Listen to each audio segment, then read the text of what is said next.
मैंने तुमसे एक बात करनी है।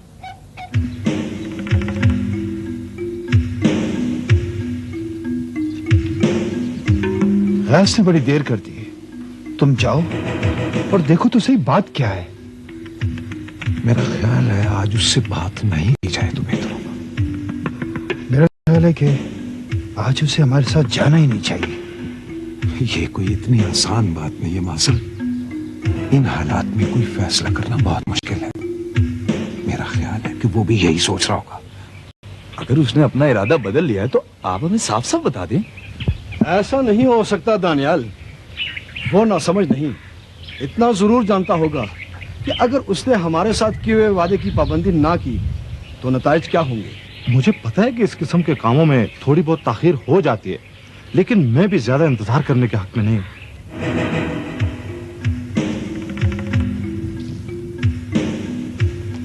अभी तक कोई खैर की खबर नहीं आई। खुद खैर करे। लगता है वाजिद अली अपने वादे से फिर गया है। वैसे मत कहो मासल। गियास ने अगर सुन लिया तो भड़क उठेगा, फिर इसे कौन संभालेगा।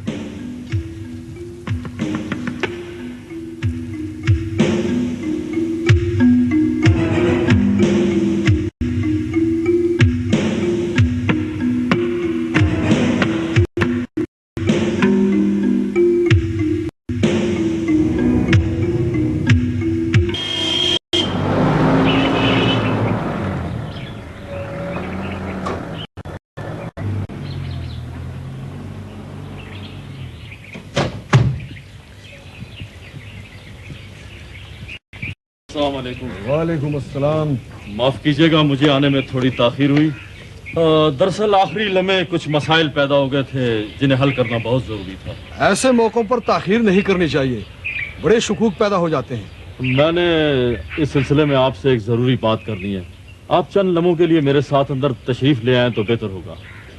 हम ज्यादा देर इंतजार नहीं कर सकते जलाल बाबा। जो बात भी है यहाँ सबके सामने होनी चाहिए। मेरे ख्याल में तो इसमें कोई हर्ज नहीं। आप तशरीफ रखें, जो बात भी हुई मैं आपको बता दूंगा।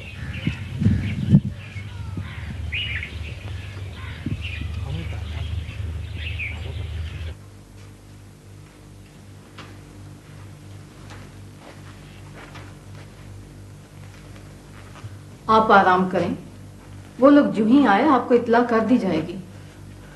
अब्बाजान मरहूम कहा करते थे कि इंसान के मामलात एक मर्तबा उसके हाथ से निकल जाएं, फिर बड़ी मुश्किल से काबू में आते हैं।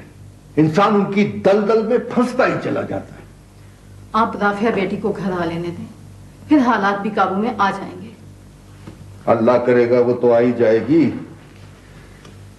लेकिन मुझे लगता है कि सुकून इस घर से रुखसत हो चुका है। जरा तुम ही सोचो, 1 करोड़ रुपया भिजवाया जा चुका है। इतनी रकम राफिया के आने के बाद और भिजवानी होगी। आखिर ये सब मैं कहां से लाऊं? ये सब कुछ गयास का किया धरा है। हमारी तो जिंदगी गुजर गई है उसके कारनामों की कीमत अदा करते हुए। ये सारी आग उसी की लगाई हुई तो है। आप उसे कह क्यों नहीं देते कि अपने बखेड़े खुद संभाले? कितने दुख की बात है बेगम, इन हालात में तुम मुझे भाई से लड़ने का मशवरा दे रही हो।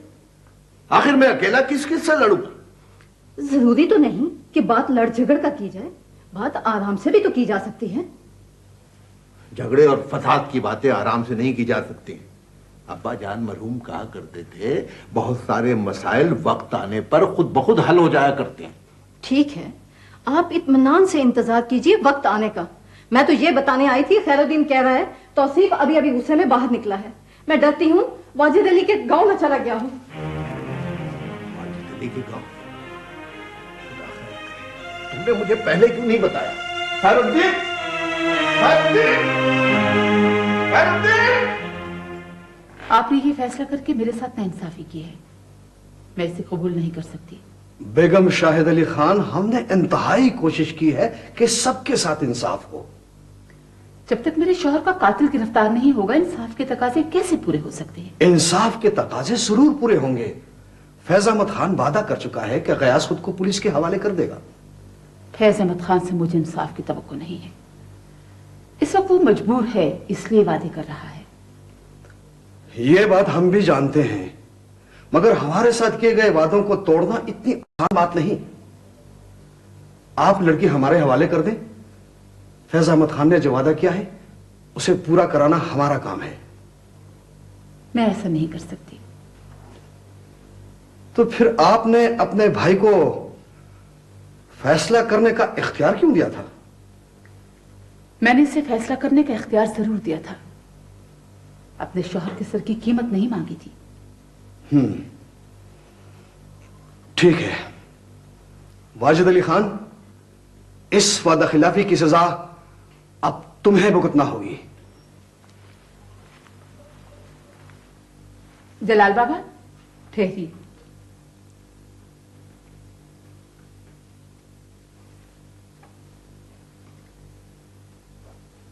मैं लड़की आपके हवाले कर दूंगी, मगर एक अमानत के तौर पर। अगर मेरे मुजरिम ने खुद को पुलिस के हवाले न किया तो वो अमानत आपने मुझे लौटाना होगी।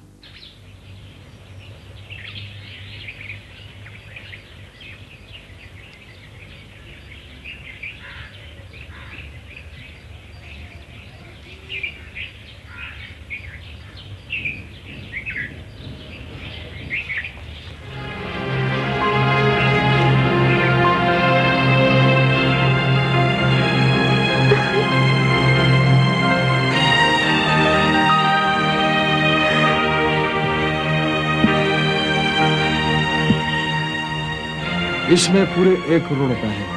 मैंने खुद गिने हैं, तुम लोग भी गिन लो। मुझे आप पर एतमाद है। जलाल बाबा, मैं आपको यही बताना चाहती हूँ कि राफिया की मैंने अपनी पेटियों की तरह हिफाजत की है। इलाके की रिवायात का यही तकादा था बेगम शाहिद अली खान। रिवायात ही की रोशनी में मुआहदे की बाकी शराइत पर भी बर वक्त अमल होना चाहिए। मैं गयास की गिरफ्तारी की मुंतज़िर रहूंगी, और अगर ऐसा न हुआ तो बहुत बुरा होगा।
मुबारक हो गुलाबा, राफिया बेटी घर पहुंच गई है। अल्लाह तेरा शुक्र, शुक्र मेरे मौला। पता है दामू, मैंने मन्नत मान रखी थी, अल्लाह मियां ने मेरी लाश रख ली। मेरा तो ख्याल है कि ये वाकई खुशी और शुक्र का मौका है। चाहिए तो ये था कि हवेली में जश्न, मगर वहां तो मुकम्मल खामोशी। अरे क्या कह रहे तुम? वहाँ मुकम्मल खामोशी है? गांव वाले तो कह रहे थे कि बड़ी खुशियां मनाई जाएंगी वहाँ पर। अरे तू नहीं जानती गुलामा, खुशियां तो वो जरूर मनाएंगे, मगर किसी और मौके। किसी और मौके पर? अरे मुझे भी तो बताना कौन से मौके पर। आप रहने दे, छोड़ दो। अच्छा बाहर आ, मैं तो हवेली जरूर जाऊंगी मिठाई लेकर। मुझे ऐसा लग रहा है जैसे मेरी अपनी बच्ची किसी मुसीबत से निकल आई हो। चलो चंद दिन गांव वाले सुख का सांस लेंगे, उसके बाद जो भी होगा देखा जाए। एक तो तेरी बातें मेरी समझ में नहीं आती, पता नहीं क्या क्या कहता रहता है, पहेलियां बुझवाता है। मैं तो इतना जानती हूँ, एक बहुत बड़ा अजाब कर दिया हम पर से। अब्बा जान का बस चलता तो आज सारी रात तुमसे बातें करते रहता। वो तो तुम आ जाइए तो बाबा जान इतने खुश नजर आ रहे हैं, वरना इतने डिप्रेस थे कि मैं बता नहीं सकता। अरे भैया आप खुद ही बातें करते रहेंगे कि मुझे भी कुछ कहने देंगे? पूरे 2 घंटे हम तुम्हारी गुफ्तगू से महसूस होते रहे और तुम्हें पता तक नहीं चला। जनाब, जो कुछ भी हुआ ना सब कुछ आपका किया था, ठीक? और अब आपको सारी जिंदगी इस गुफ्तगू से महसूस होना पड़ेगा। राफिया बेटी, सबसे ज्यादा दुआएं मैंने तुम्हारे लिए मांगी हैं, लेकिन जब से तुम आई हो मुझसे बात तक नहीं की। ये कैसे हो सकता है? भाभी, मैंने पूछा नहीं था कि खैरू चाचा क्यों नजर नहीं आ रहे? हाँ, पूछा तो था, और यूं ही सरसरी सा। ओ बेटी, तुम सब मेरे हाथों में पड़े हुए हो, बड़ा हक बनता है मेरा तुम पर। बिल्कुल ठीक कहा चाचा आपने।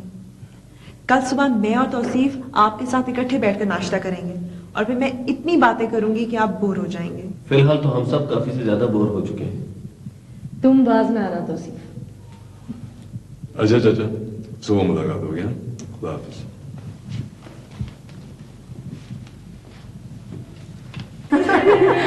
आप लोग को कितनी खुशियां क्यों ना मना ले, मैं तो राफ्ता से नाराज हूँ। क्या मजाल, जो बात कर रहे हो इससे? भाई, नाराजगी की कोई वजह तो होगी ना? अरे भाभी, वजह के बगैर भी कोई नाराज होता है क्या? अच्छा, बता भी चुको। कमाल है भाभी, आपको नहीं पता। ये बात तो सारी जिंदगी मुझे नहीं भूलेगी। उस रात ये मेरी मेहमान थी, हम दोनों एक ही कमरे में सोए, लेकिन सुबह जब मैं सोकर उठी तो साहबजादी जा चुकी थी। और उसके बाद जो कुछ मुझे भुगतना पड़ा वो तो मैं इसके कान खींच खींच कर इसको बताऊंगी। ठीक है, हमें इसकी थोड़ी सी अवगत कर लेने दो, फिर जो जी चाहे तुम कर लेना। अस्सलाम वालेकुम। क्या हाल है खाला? बाजी, मेरी प्यारी बाजी। क्या हाल है नाज़ा? बिल्कुल ठीक हूँ, खुदा का लाख लाख शुक्र है। आप वापस आ गई हैं बाजी। मैं बताऊं, मेरा तो किसी काम में दिल ही नहीं लगता था, अब तो इस गांव की जैसे रौनकें लौट आई हैं। हाँ बेटी, अल्लाह ने बड़ा करम किया, तुम जिंदा सलामत वापस आ गई। बहुत बहुत मुबारक हो तुम्हें बेटी। शुक्रिया खाला, आपको भी मुबारक हो जी। तुम्हें भी मुबारक हो गुलाबा, ये सब तुम्हारी दुआओं का नतीजा है। हाँ जी, मुझे तो ऐसे लगता है जैसे ये खुशी अल्लाह ने मुझे ही दी हो। क्यों नहीं, राफिया तुम्हारी भी तो बेटी है। मेरी अपनी बच्ची है ये। कैसी हो बेटी तुम? खाला, मैं बिल्कुल ठीक हूँ। आप खड़ी क्यों हैं? बैठे ना और बताएं मुझे गामू आवा कैसे है? अरे गामू तो बिल्कुल ठीक है, मेरे साथ ही आया है। मेरे ख्याल है बड़े खान के साथ खैरात बांटने में लग गया। आंटी, आज ये फर्जादावज है तो कल इंशाल्लाह बहुत बड़ा जश्न मनाएंगे। क्यों नहीं, जश्न का वक्त भी इंशाल्लाह आ ही जाएगा। हाँ, खुदा ने इतनी बड़ी खुशी दी है तो जश्न तो इतना बड़ा जरूर होगा, मगर फिलहाल कुछ मसाइल हैं, उनके हल किए बगैर जश्न का मजा नहीं आएगा। बाजी, मसले मसाइल तो लगे रहते हैं, यही तो खुशी का मौका है। देर हो गई तो फिर मजा नहीं आएगा। हाँ, अब न सही 2-4 दिन बाद सही। ऐसा है कि राफिया बेटी के ज़हन से बोझ भी उतर जाएगा। नहीं खाला, मेरे ज़हन पर कोई बोझ नहीं है। आलिया बेगम हमारी दुश्मन जरूर है, मगर उसने मेरे साथ अपनी बेटियों जैसे सलूक किया है। ये बात तो सारा गांव जानता है, भला इसमें किसको शक हो सकता है बेटी? सर, ये जो प्रॉपर्टी हम खरीद रहे हैं इससे मुल्हिका वादियां भी फैज अहमद खान की मलकियत हैं, लेकिन हमारे सर्वे के मुताबिक ये वादी, जिसमें एक गांव भी है, हाउसिंग स्कीम के लिए बहुत मुनासिब है। मेन रोड से ये वादी कितनी दूर है? चंद मील का फासला है सर, और गांव तक पुख्ता साइड रोड भी जाती है। गुड। इस एरिया में जंगलात की क्या पोजीशन है? सर, वादी की अपनी पहाड़ियों पर भी खासे दरख्त हैं और उनके पीछे दूर तक घने जंगलात फैले हुए हैं सर। और आइंदा चलकर सर यहाँ सामिज लगाने की गुंजाइश भी मौजूद है। तुम्हें मालूम है कि फैज अहमद खान हमसे पहले ही अच्छी खासी रकम ले चुका है, इसलिए एक एतबार से इस डील में हमें बर्तरी हासिल है, लिहाजा सबसे अच्छी जायदाद का इंतखाब करो। हमने मुकम्मल जायजा लिया है सर, हमारे नुक्ता नजर से ये वादी एक बेहतरीन इंतखाब होगी। बहरहाल अच्छी तरह चांद पटक कर लो तमाम पहलुओं की। फैज खानदान की जायदाद अक्सर दुश्मनी की वजह से मुतनाज़ा रहती है।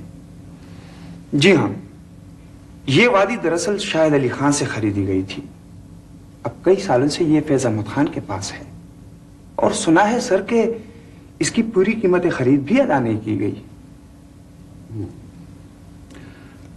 अगर कोई ऐसी बात है तो इस तदसरी से फैज अहमद खान को खुद निपटना होगा।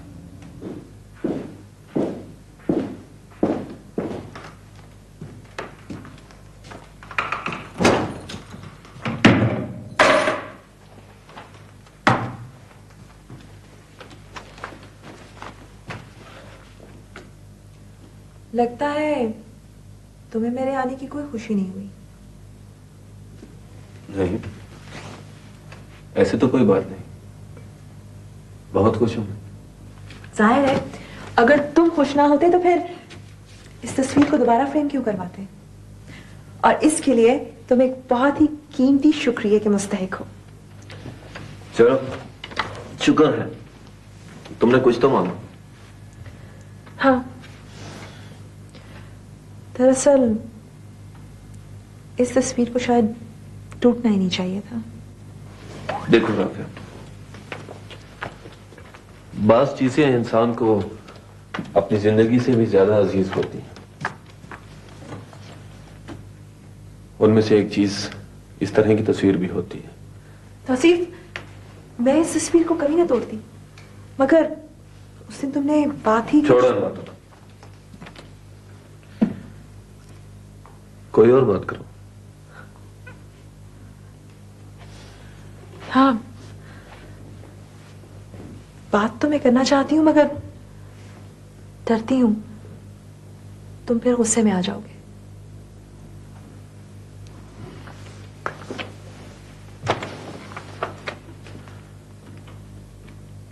नहीं, अब मुझे गुस्सा नहीं आएगा। तो फिर मैं जो कहूंगी वो तुम मान लोगे? इट डिपेंड्स, तुम कहती क्या हो? नहीं नहीं नहीं तौसीफ, तुम्हें लफ्जों पर नहीं मुझ पर एतबार करना होगा। राफिया प्लीज, अब मजीद मेरा इम्तिहान मत लो। तुमने जो कहना है ना वो कह डालो। कैसे कह दूं मैं? तौसीफ, हर रिश्ते की बुनियाद एतमाद पर होती है, और अगर हम एक दूसरे पर एतमाद नहीं करेंगे तो ये लफ्ज तो अपना मानी खो देगा ना। अरे बाबा, कह जो दिया है, जो तुम कहोगी ना मैं मान लूंगा। ठीक है, ठीक है, अगर तुम मेरी बात पर यकीन ना भी करो तब भी ये बात जरूर करूंगी मैं कि आलिया बेगम ने मुझे अपनी बेटियों की तरह रखा था। हर तरह से हिफाजत की थी उसने मेरी। आलिया बेगम ने जो वार हम पर किया है उसका घाव बहुत गहरा है।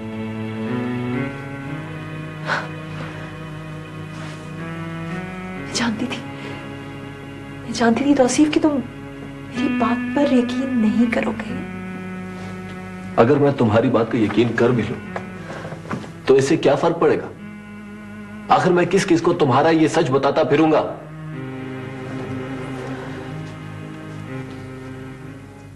हम आपके ममनून हैं एसपी साहब के इस मुश्किल वक्त में आपने हमारी बड़ी मदद की।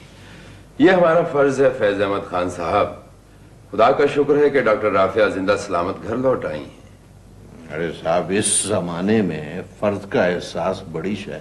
अब ठीक कहते हैं, कदरें बहुत बदल गई हैं। खुदगर्जी ने एहसास फर्ज की जगह ले ली है। बिल्कुल। मैं दरअसल डॉक्टर राफिया के केस में मजीद कानूनी कार्रवाई के इम्कानात पर आपसे बात करना चाहता हूं। वो तो ठीक है, लेकिन आप जानते हैं एसपी साहब के राफिया की रिहाई एक मुआहदे के तहत हुई है। जी हाँ, मुझे इल्म है। ऐसी सूरत में हमारे लिए किसी के खिलाफ कोई कानूनी चाराजोई करना मुमकिन नहीं। क्यों? जिरगे का फैसला यही था कि वाजिद अली खान के खिलाफ हम कोई कानूनी कार्रवाई नहीं करेंगे। जिरगा मुल्क के कानून को रिप्लेस नहीं कर सकता फैज अहमद खान साहब। वो तो आपकी बात सही है, लेकिन इलाके की रवायत के मुताबिक हम इसके खिलाफ नहीं जा सकते। लेकिन पुलिस को कानूनी कार्रवाई जरूर करना होगी। डॉक्टर राफिया के हादसा और गुमशुदगी का केस हमारे पास पहले ही से दर्ज है। उसे किसी मंतकी नतीजे तक बहरहाल पहुंचाना होगा। दुरुस्त दुरुस्त कह रहे हैं आप अपने तौर पर जो चाहे करें। हाँ, आप मजाज हैं इसके।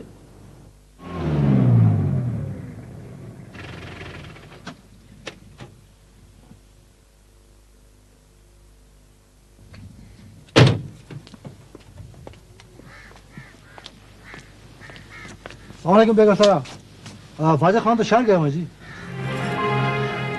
शहर गए? कब? वो तो सुबह सवेरे ही चले गए थे जी। शहर में कहाँ गया, कुछ पता है तुम्हें? नहीं बेगम साहबा, कुछ बताकर नहीं गया इस दफा। मुझे पता है, पैसा जेब में हो तो वो यूं ही क्या करता है। वो आए तो मैं बता दूंगा कि आप आई थी जी। और ये भी कि मुझसे फौरन मिले।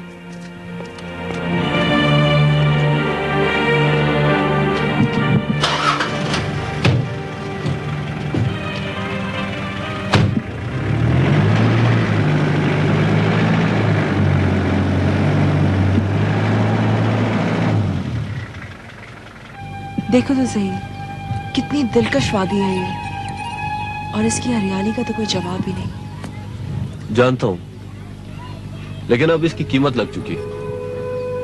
तौसीफ, हमें इस वादी को हर कीमत पर बचाना होगा। राफिया, तुम जानती हो कि डील हो चुकी है। हम शहरोज से कुछ रकम पेशगी भी ले चुके हैं। अब कुछ नहीं हो सकता। कितने दुख की बात है तौसीफ कि ये हसीन वादी मेरी वजह से बेची जा रही है। अब यहाँ सीमेंट और गारे के ढेर होंगे, मशीनों के धुएं उड़ेंगे। मैं ये सब कुछ बर्दाश्त नहीं कर सकती। फिर उतर आई ना अपनी हरदर्मी पर। तुम्हारा क्या ख्याल है कि हम तुम्हें हालात के रहमो करम पर छोड़कर इन हसीन नजारों के गुन गाते रहते?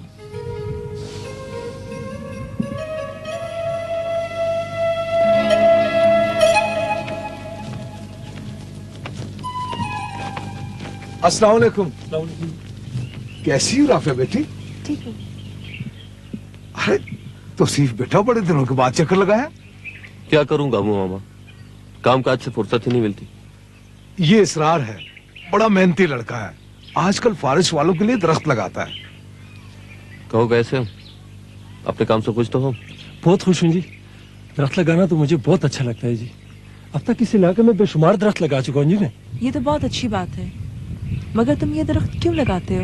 बीबी जी, जब मैं छोटा सा था तो ये सारे पहाड़ दरख्तों से भरे होते थे। अभी नहीं, वो खाली देखकर मुझे बड़ा दुख होता है जी। राफिया बेटी, इसे भी तुम्हारी तरह इन पहाड़ों के साथ बड़ा प्यार है। अपनी मिट्टी किसे प्यारी नहीं होती जी। और फिर यहाँ तो हमारे बड़ों की हड्डियां दफन है। अच्छा गामू मामा, फिर कभी बात करेंगे। गांव करीब ही है, चल के चाय पी लेते हैं। नहीं शुक्रिया। अच्छा जी, जैसे आपकी मर्जी। अच्छा, खुदा हाफिज। खुदा हाफिज।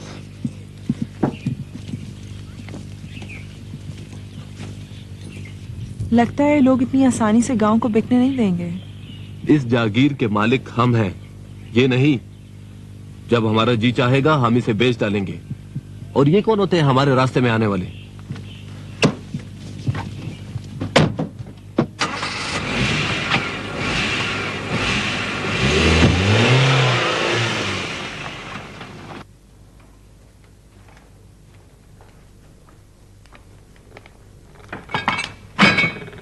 इतनी उदास ना हो बेगम साहिबा, अल्लाह बेहतर करेगा।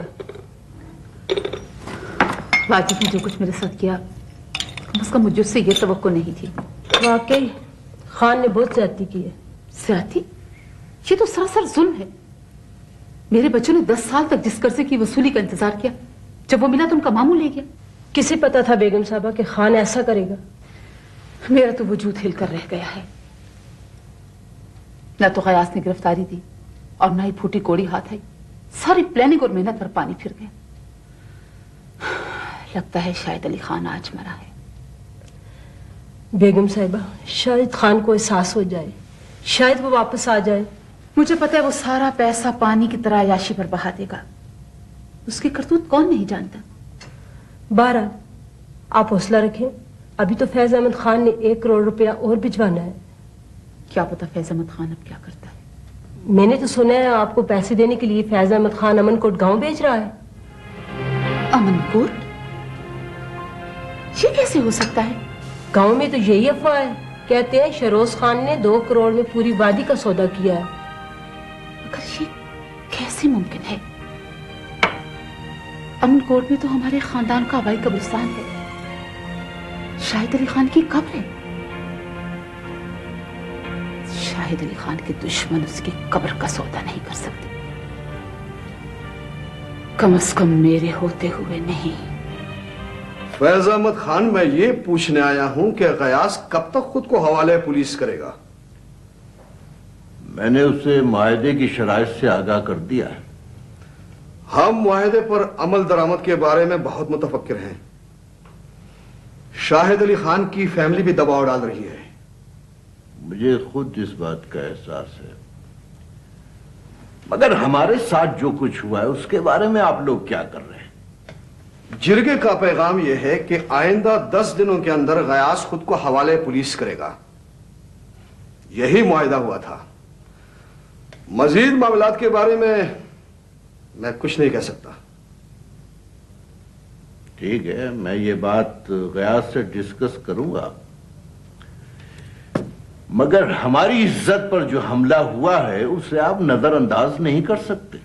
हमने एक मुश्किल सूरत हाल में इंतहाई जिम्मेदारी के साथ आपकी मदद की है। आपको अब इन शराइत पर अमल करना होगा और बाकी 1 करोड़ रुपया भी उन्हें 10 दिनों के अंदर देना होगा। हम जायदाद फरोख्त कर रहे हैं, रकम का बंदोबस्त हो रहा है। गयास को भी इत्तला कर दो कि अगर उसने मुआहदे पर अमल ना किया तो तुम लोगों को गांव से बेदखल भी किया जा सकता है। मैं सूरत हाल की निजाकत को समझता हूं, मगर आप लोग भी इंसाफ के तकाजों को मद्देनजर रखें। अच्छा किया जोरा तुम आ गई, मेरा तो यहाँ दिल ही टूट रहा था। राफी, इतने बड़े शौक से गुजरी हो तुम, कुछ दिन तो लगेंगे ना एडजस्ट होने में। अजीब बात है, वही घर है, वही लोग हैं, मगर लगता है जैसे सब कुछ बदल गया। राफी, सब कुछ ठीक हो जाएगा, लेकिन इसके लिए तुम्हें थोड़ी सी एफर्ट्स करनी पड़ेंगी। इससे तो बेहतर था आलिया बेगम मुझे कत्ल करवा देती है। कितना बड़ा जुल्म किया है इसने। एक औरत होकर भी से तुम पे रहम नहीं आया राफी? इंतकाम की आग ने अंधा कर दिया था उसे। मैं तुम्हारे दुख को समझती हूँ राफी। जोरा, मैं तो तौसीफ को भी अपनी बेगुनाही का यकीन नहीं दिला सकती। किसी और को क्या कहूँ? मत परवाह करो लोगों की इतनी। कैसे ना करूँ परवाह? मैं तो अपने खानदान के माथे का दाग बन गई हूँ। प्लीज अपने आप को संभालो, हम सब तुम्हें पहले से ज्यादा चाहते हैं। नहीं, अब मुझे कोई नहीं चाहता। ये फासले इतने बढ़ गए हैं कि अब इन्हें समेटा नहीं जा सकता।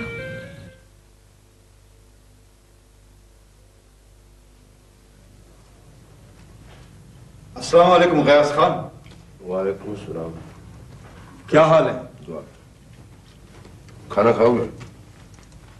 मेहरबानी। सुनाओ, क्या खबरें हैं? बड़ी अहम खबर है गयास खान। क्या? मेरी इत्तला के मुताबिक वाजिद अली 1 करोड़ रुपए लेकर कहीं भाग गया है और आलिया बैठी सर पीट रही है। अच्छा, तो उस लोमड़ ने अपनी बहन को भी नहीं बख्शा। इंसान की फितरत कब बदलती है, और फिर ऐसे इंसान की। देखो मासल, सोच लो, तुम्हारी ये खबर गलत भी हो सकती है। ना ना ना, मेरी लाई हुई खबर गलत नहीं हो सकती गयास खान। नहीं मासल, नहीं, ये बहाना नहीं चलेगा।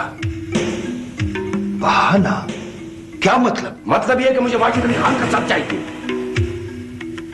और अगर तुम ये बहाना कर रहे हो कि वाजिद अली खान गांव छोड़कर चला गया है, तो मुझे साफ बता दो। गयास खान, मैं तुम्हारा इंतकाम लेने के लिए शहर का कोना कोना भी छान मारूंगा। अगर वाजिद अली जमीन के ऊपर है तो मुझसे बचकर नहीं जा सकता। उसे बचकर जाना भी नहीं चाहिए।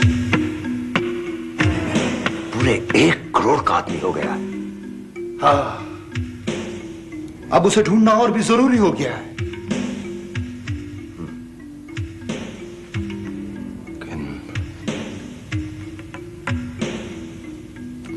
तुम यूं करो मासल कि भाईजान को पैगाम पहुंचा दो कि दूसरे करोड़ की अदायगी की कोई जरूरत नहीं, अभी तो 1 करोड़ भी वापस लेना है।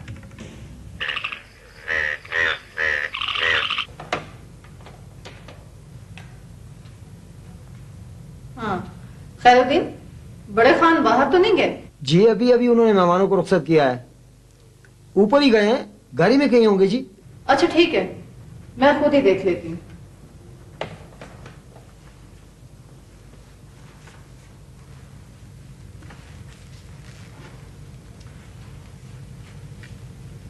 लगता है बात कुछ ज्यादा लंबी हो गई थी। अब क्या जवाब भेजा है गयास ने? जंगलों में रहते रहते उसकी सोच भी बड़ी पेचीदा हो चुकी है। अब उसकी बातें मेरी समझ में नहीं आती। हो ना हो फिर पैसों का मुतालबा किया होगा उसने। अरे नहीं भाई, पैसों का मुतालबा नहीं किया है। गयास ने तो ये जवाब भेजा है कि वाजिद अली खान को बकाया रकम देने की जरूरत नहीं है, बल्कि जो कुछ वो ले जा चुका है वो भी उसे वापस करना होगा। खुदा जाने गयास चाहता क्या है। लगता है वो इस घर को वीरान करके छोड़ेगा। इस घर की तुम्हें क्यों फिक्र लग गई है? वो जो कुछ भी कर रहा है इस घर को बचाने के लिए ही कर रहा है। वो जो कुछ भी करना चाहता है खुद करे ना। हमारा सुकून उसने क्यों गारत कर रखा है? अब्बा जान मरहूम कहा करते थे, जिस सुकून से इंसान की आन पर हर्फ आता हो उससे बेसुकूनी बेहतर है। अब्बा की रह ही क्या गया है। मेरे नजदीक तो इन सारे मसाइल का एक ही हल है कि जितना जल्दी हो सके हम ये घर और ये गांव छोड़कर चले जाएं। वाह वाह वाह वाह। कल तक मेरे दुश्मन जो बात मुझसे मनवाना चाहते थे आज मेरे अपने उसी का मशवरा दे रहे हैं।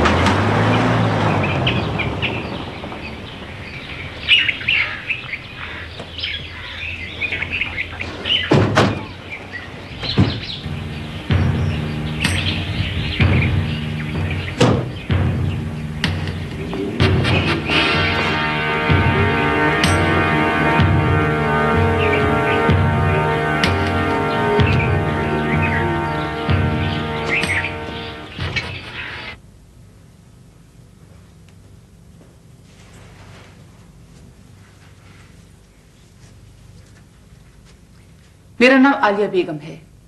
मुझे शहरोज खान से मिलना है। आप तशरीफ रखिए। नहीं, मैं जल्दी में हूं। जी अच्छा, एक मिनट।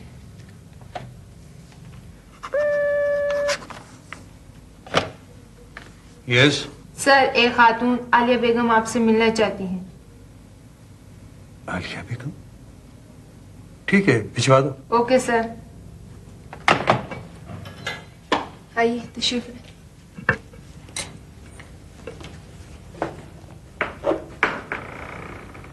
आइए आइए।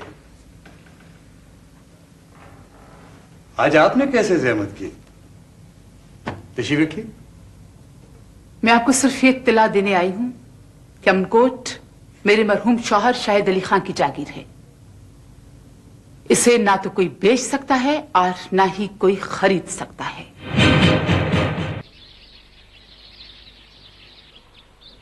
तौसीफ, तुम्हें अपना रवैया बदलना होगा।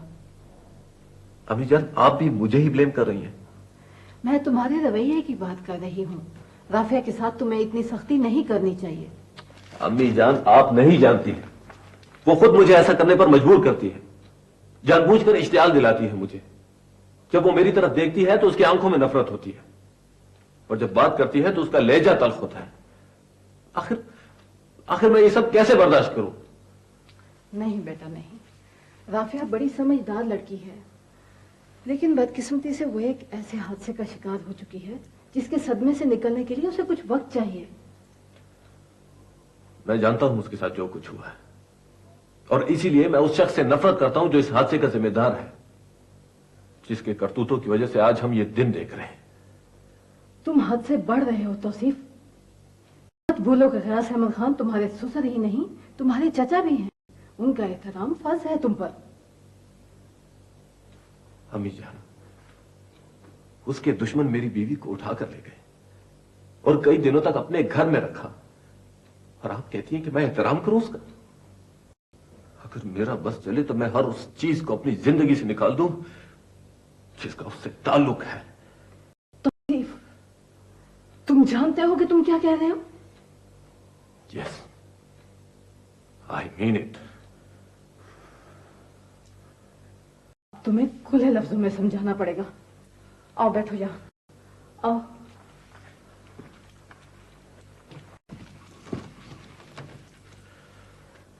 देखो बेटा, राफिया का इस घर में रहना बहुत जरूरी है। अगर वो इस घर से चली गई तो तुम्हारे पास कुछ नहीं रहेगा। अम्मी जान, मुझे कुछ नहीं चाहिए। इस वक्त तुम गुस्से में हो। बेटा जरा ठंडे दिल से मेरी बात सुनो। इस सारी प्रॉपर्टी का निस्फ हिस्सा तुम्हारे चचा गयास का है, जिसकी इकलौती वारिस राफिया है, और निस्फ तुम्हारे अब्बू का, जिसमें से आधा दानियाल का और आधा तुम्हारा है। अब तुम खुद ही फैसला कर लो कि इतनी बड़ी प्रॉपर्टी में से तुम एक हिस्सा लेना पसंद करोगे या 3।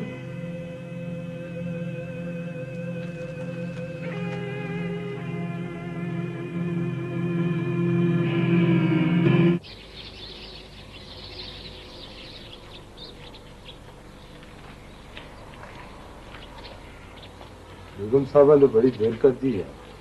लगता है तुझे कुछ ज्यादा ही जल्दी है। आज तो खुश हो जाए यार, इतने दिनों बाद शहर जा रहे हैं। और यार, तुम्हें पहले भी समझाया था कि सफर पर जाते वक्त ज्यादा खुश नहीं हुआ करते।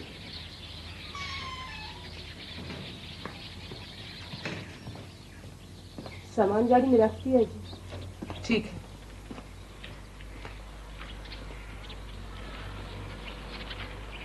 मैंने आलिया बेगम से सब कुछ कह दिया है।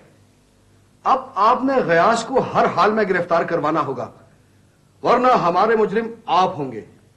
देखें जलाल बाबा, ये जिम्मेदारी मैंने ली थी और हर तरह से गयास को इस बात पर रजामंद करने की कोशिश भी की, मगर अब वो नहीं मानता तो मैं क्या कर सकता हूं। अब्बा जान मरहूम कहा करते थे कि इंतहाई कोशिशों के बावजूद जब कोई काम ना हो सके तो ये समझ लो इसमें अल्लाह ताला की मर्जी शामिल नहीं। फैज अहमद खान, आपने हमें अंधेरे में रखकर अच्छा नहीं किया। पहले तो आप ये बताते रहे जैसे गयास आपकी हर बात मानता हो, लेकिन आज आप खुद को बेबस बता रहे हैं। ऐसी बात नहीं है, वो रकम वाली बात मेरे बस में है, उसे मैं पूरा करने को तैयार हूं। फैज अहमद खान, मैं नहीं चाहता कि कोई बदमजगी पैदा हो, इसलिए मैं अपनी तरफ से आपको 7 दिन की मोहलत देता हूं कि आप 7 दिन तो क्या 7 साल की मोहलत भी दें तो फजूल है जलाल बाबा। इसलिए कि जो काम मैं आज नहीं कर सकता वो कल भी नहीं कर सकूंगा। बेहतर यह है कि आप इस सिलसिले में गयास से खुद बात करें। उससे बात करना कोई मुश्किल नहीं है, लेकिन इस वक्त बात आपके वादे की हो रही है। बहरहाल मैं अपने साथियों के मशवरे के बाद ही कोई फैसला करूंगा, लेकिन आप खुद को इस मामले से अलग ना समझें।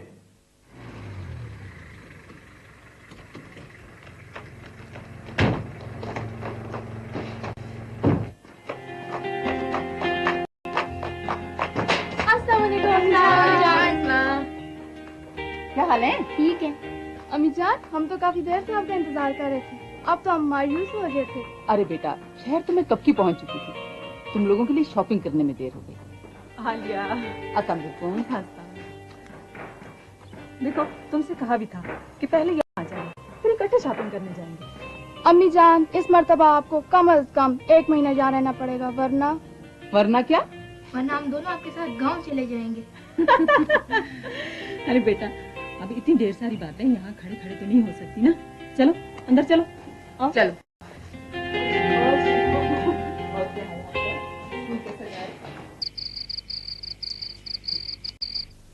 न जाने आपकी बहनें मुझे कबूल करेंगी या नहीं। क्यों नहीं करेंगी? जब मैंने कबूल किया है तो उन्हें भी कबूल करना पड़ेगा। अगर वो ना करे तो फिर हम कौन सा मोहताज हैं उनके? वो अपने घर में खुश, हम अपने घर में खुश।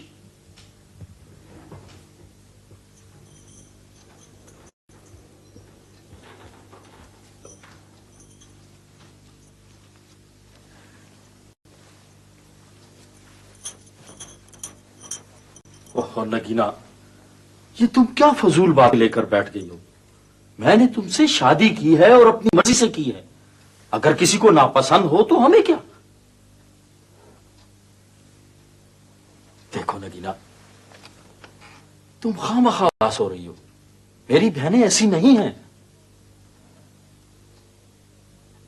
तो फिर आप कब गांव लेके जाएंगे मुझे? जब तुम चाहो, लेकिन पहले जरा गांव के हालात मालूम करना होंगे। क्यों? ऐसी क्या बात है? गांव में 100 तरह के झगड़े होते रहते हैं, इसलिए हम जिम्मेदार लोगों को जरा एहतियात करनी पड़ती है। वैसे कोई तो बात है जो आप मुझसे छुपा रहे हैं। ऐसी कोई बात नहीं नगीना। जब तुम गांव जाओगी तब पता चलेगा कि वाजिद अली खान कौन है। मेरी तो समझ में नहीं आता कि आखिर तौसीफ को हो क्या गया है। पागल हो गया वो। ऐसा मत कहो प्लीज। जोरा, उस शख्स ने मेरी जिंदगी अजाब बना दी है। ओ कमल राफी, ऐसा हो जाता है। तुम दिल छोटा मत करो, इंशाल्लाह आहिस्ता से सब कुछ ठीक हो जाएगा। आहिस्ता आहिस्ता सब कुछ बिगड़ जाएगा। तौसीफ का रवैया दिन ब दिन मेरे लिए नाकाबिल बर्दाश्त होता जा रहा है। आखिर अब तक भी तो तुम बर्दाश्त करती आई हो ना। जोरा, जब तक उसकी नफरतों का निशाना मेरी जात थी ना, मैं बर्दाश्त कर रही थी। मैं पता है वो पापा का नाम तक सुनना पसंद नहीं करता। जोरा, मेरे बाबा जैसे भी है तो मेरे बाबा ना। वो भले ही मुझसे ना मिले, मगर मैं उनसे प्यार करती हूँ।